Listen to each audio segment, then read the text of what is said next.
Today we are marking a somber anniversary, 25 years since the death of Dale Earnhardt, the NASCAR and racing legend who died in a crash on the final lap of the 2001 Daytona 500. A new Fox Sports and NASCAR Studios documentary takes a look at the seismic moment in the sport and also looks at the life and the legacy of Dale Earnhardt.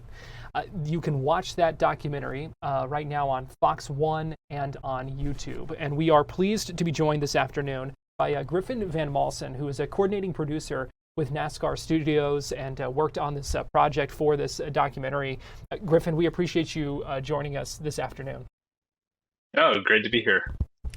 So, Griffin, we talked about the moment that really shook the entire sport, the entire NASCAR community. And before we jump into to talk about the documentary, just talk about how big of a moment that was and why it's so important that we look back at it in this project. So it's really hard to underestimate how important Dale Earnhardt was to NASCAR. He was a seven-time champion. There's only been two other seven-time champions in the 75 plus year history of the sport. Many people will say he was the best driver that ever raced in NASCAR, and his, celebrity and personality transcended the sport. He was mainstream in a way that the rest of the sport was not at the time. So he, his life was cut short in a way that nobody expected to happen. Racing is dangerous, and it was even more dangerous back in those days. But Dale was a titanic figure, and everybody thought he was invincible. So it was a true shock to people, and that's part of the reason why it continues to resonate to this day. The documentary entitled "We've Lost Dale Earnhardt" premiered last week, now available on streaming for everyone to watch. Just talk to us about what y'all hoped to do with this documentary, what it kind of sets out to do, what the story it sets out to tell. So, yeah, I mean, there's been, I don't know, I can count at least on one hand how many great Dale Earnhardt documentaries there have been in the last 25 years. There's been a biography of him way back in 2007. There just last year, Amazon Prime did a 4-part biography that really dived into his entire life and career. So we knew we weren't going into it to try to do the Dale Earnhardt biography again. Those have been done really well, and we weren't even going into it to try to retell a TikTok of what happened that day, because that's also been done really well. What we wanted to do is look at the fact that we're 25 years later. The moment still resonates in the sport today. And also Dale had a lot of close friends in the sport. And he also, whether he ever met some important people that are still in the sport, he touched their lives in a certain way. So the documentary is called "We've Lost Dale Earnhardt," 25 years later. That quote comes from Mike Helton, who was president of NASCAR at the time, his announcement of Dale's passing in the press conference that day. And so our centerpiece interview was with Mike Helton, who was close friends with Dale Earnhardt for many years, and just what it was like to have to announce the death of his friend and the seismic effect that was going to have on the sport, what's changed 25 years later. And then we have 3 current drivers who are all NASCAR champions. We've got Kyle Busch, Joey Logano, and Ryan Blaney, who didn't race with Dale.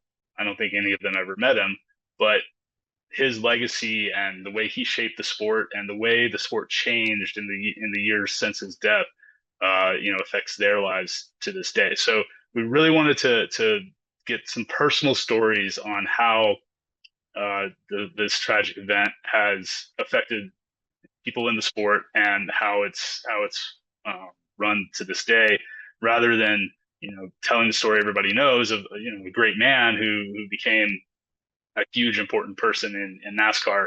That's been done well. We wanted to focus on what does it mean that it's been 25 years since he passed away. Griffin, I want to go back to that Mike Helton interview and those words that became the title of the piece. What do you think is so striking about those words that he used in announcing Dale's death 25 years ago? Well, there's a kind of a poetry to how he put it. It's not just, it's not a straight, journalistic, this man died on this day and these were the circumstances. We interviewed Ryan McGee, the ESPN writer for the piece, and he broke down kind of it from a writer's perspective, focusing on the choice of words. And the way Ryan put it was, "We've lost." That's all of us. Signifying how important Dale was to the NASCAR community. And then lost. It's not just he passed away. It's not just he perished. It's we lost him in a way that when you lose something, there's an absence. There's it's meaningful that it's no longer there. So I don't know, the way Mike Helton says it, he was in a group of NASCAR executives before going out to make the announcement, and he just asked, how do you tell the world that we've lost Dale Earnhardt?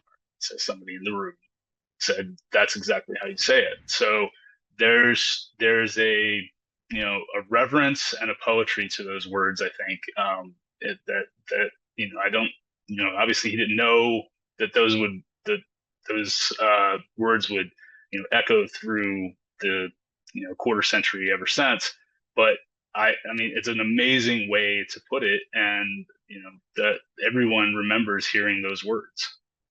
And you talked about the variety of people that you talked to and that we hear from in that documentary, a kind of a wide range of perspectives and roles and connections to Dale and to what happened that day. Why do you think that was so important to kind of take that tack with it and look at those, wide range of impacts?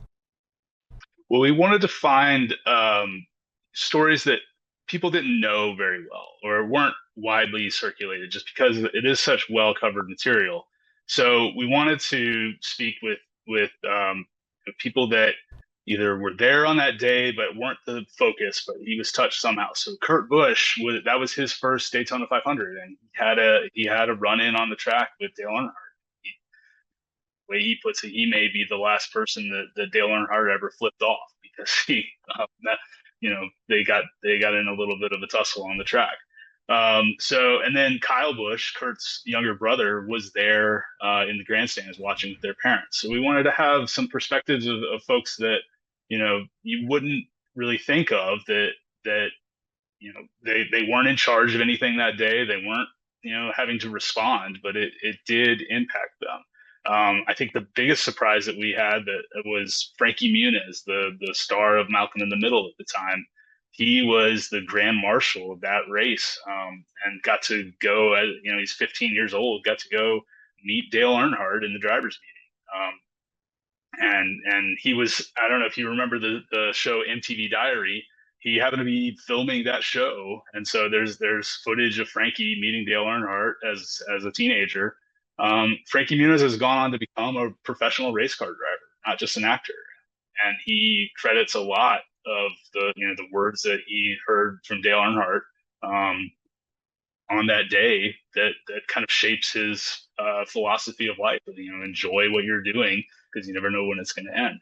So we wanted to kind of surprise viewers on who they were going to hear from, and find these stories that weren't the obvious, weren't the surface level, like, well, of course you got to talk to this guy, or you have to talk to her because she was there, or he was there and he did this and he knew Dale. And we wanted to get people that you might not think, but also had, very personal connection to the man and the events of that day. Griffin Van Malssen, coordinating producer of NASCAR Studios. I had the chance to catch the premiere the other night. It's very well done. I highly recommend people check out this documentary. Very powerful. Griffin, great work on that, and we appreciate you joining us here on Fox 35 News Plus today. Thanks a lot, Garrett. I appreciate the time.